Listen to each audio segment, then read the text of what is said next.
Ini adalah seorang ibu pada kehamilan yang kedua, datang dari tempat yang cukup jauh ya, dari Sumatera kalau nggak salah, dari Provinsi Jambi. Dia mencari saya karena dicurigai bahwa kehamilannya ini menempel pada bekas sesar. Dan kalau tidak salah baru 6 bulan yang lalu ya dia melahirkan anak pertama dengan operasi sesar. Dan sejawat di sana mencurigai bahwa hamilnya ini posisinya nempel pada bekas jahitannya, istilahnya cesarean scar pregnancy. Waktu itu masih hamilnya awal ya, sekitar awal-awal 6 minggu, 7 minggu. Tapi kan ya wajar lah seorang ibu atau mungkin keluarganya mereka memastikan benar enggak sih diagnosanya bahwa cesarean scar pregnancy, mungkin hamilnya nempelnya bukan pada bekas sesar tapi pada lokasi yang wajar gitu ya. Sementara yang melakukan pemeriksaan bukan yang melakukan operasi pertama kalinya.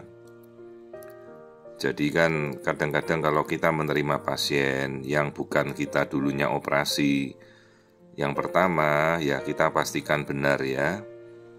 Kalau kita ragu segera berkonsul, mungkin kesulitan untuk melakukan pemeriksaan, jangan ragu-ragu. Nah seperti ini kan pasien tanpa kesulitan saja dia mencari sampai ke Jakarta ya. Artinya kan ya antara waktu dan ruang seperti ini kan dia tinggal berangkat ya, seperti mudah saja Jakarta Jambi begitu ya.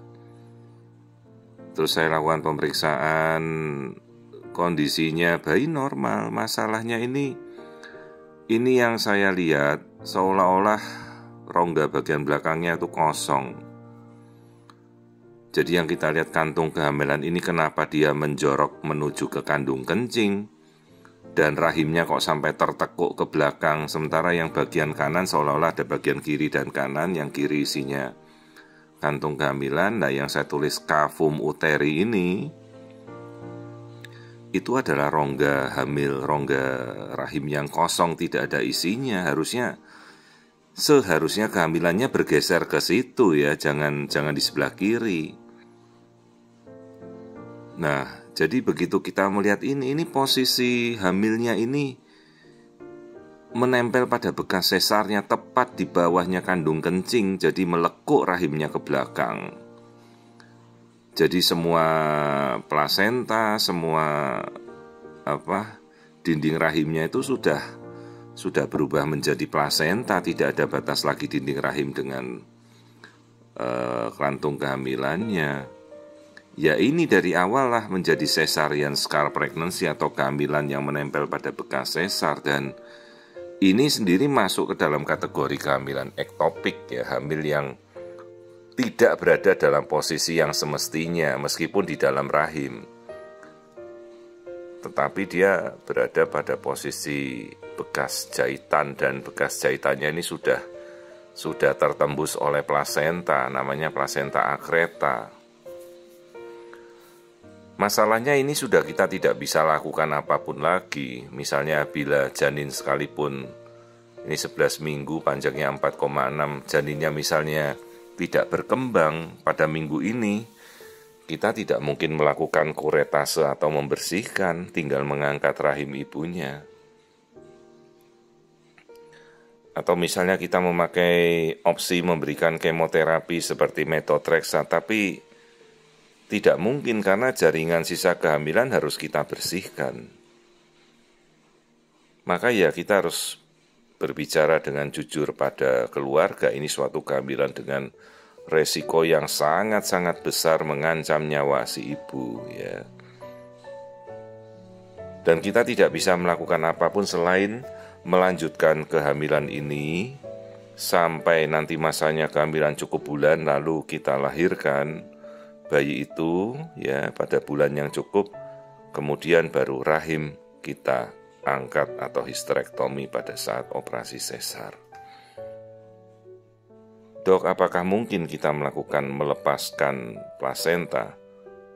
Tidak mungkin, karena plasentanya ini menempel menembus dinding rahim menjadi suatu hal yang kita namakan plasenta akreta ya. Jadi seperti ini kita sudah lihat plasentanya menempel di depan pada bekas jahitan menjadi plasenta previa, sudah plasenta previa dia akreta.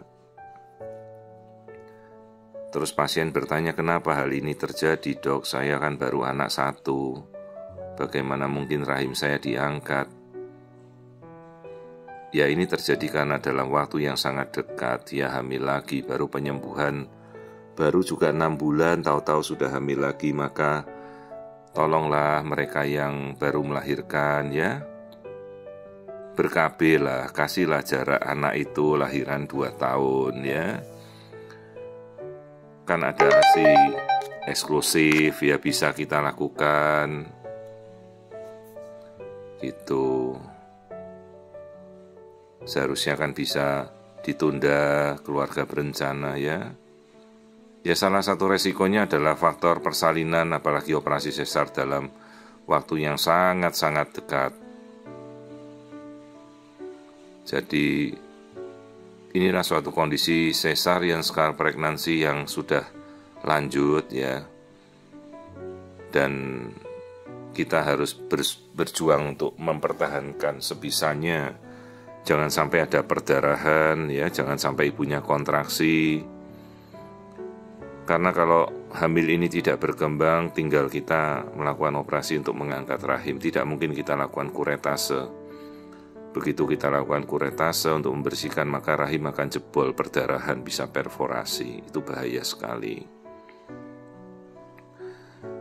Dan si ibu meskipun ya pasti dia terkejut ya dengan kondisi, tapi dia sendiri sudah tahu resikonya. Hamil dalam waktu yang berdekatan, ari-arinya bisa nempel masuk ke dinding rahim tanpa bisa dilepas. Dan kita harus menjelaskan sejelas-jelasnya, jangan sampai mereka tidak mengerti malah berpindah dokter lagi, ataupun tidak membawa hasil penjelasan yang telah dilakukan oleh pemeriksaan feto maternal ya. Jadi nanti di sana cari dokter yang memang khusus, dia melakukan tingkatan operasi yang sulit, misalnya pada dokter kandungan khusus onkologi ya. Namanya kita melakukan kolaborasi pada saat operasinya. Mungkin ada persiapan sejawat bedah digestif ya, bedah urologi, karena bisa terjadi cedera pada usus, perlengketan, cedera pada kandung kencing, karena itu ari-arinya mungkin bisa menembus ke kandung kemih ibunya. Jadi resiko kandung kencing ibunya bisa jebol ya. Itu suatu komplikasi dari kehamilan dengan ari-ari yang menempel hingga menembus dinding rahim ya. Karena itu ibu-ibu yang baru saja melahirkan KB lah ya. Jangan sampai terlalu dekat jaraknya seperti ini. Ya, pasien dari luar kota, dari Jambi, kemudian ya saya arahkan hati-hati ya. Kontrol pada dokter yang benar-benar nanti di sana mengerti, persiapan proses persalinannya, jangan lupa cadangan darah PMI sekitar mungkin 5 kantong ya, sekalipun tidak ada perdarahan kita harus siap loh. Karena resikonya ini ari-ari ya, perdarahannya. Ini pembuluh darahnya sampai masuk ke dalam dinding rahim menempel. Jadi suatu kasus cesarean scar pregnancy, kehamilan yang terjadi pada bekas tempat jahitan sesarnya, padahal baru saja ibunya melahirkan 6 bulan yang lalu sudah hamil lagi. Lain kalau misalnya kita temukan pada minggu ke-7, janinnya bisa mungkin dievakuasi ya. Jadi kehamilan yang membahayakan pada ibunya ini kan kondisi ini namanya suatu kehamilan ektopik, meskipun di dalam rahim tapi dia berkembang di tempat yang tidak seharusnya di dalam rongga rahim. Sementara rongga rahim utamanya yang harusnya di belakang, sedikit saja masuk ke belakang itu posisinya, ternyata bayinya posisinya memilih pada bekas jahitan yang lama ya. Ini sangat berbahaya sekali, resiko bisa jebol, bisa perdarahan dan membahayakan nyawa si ibu.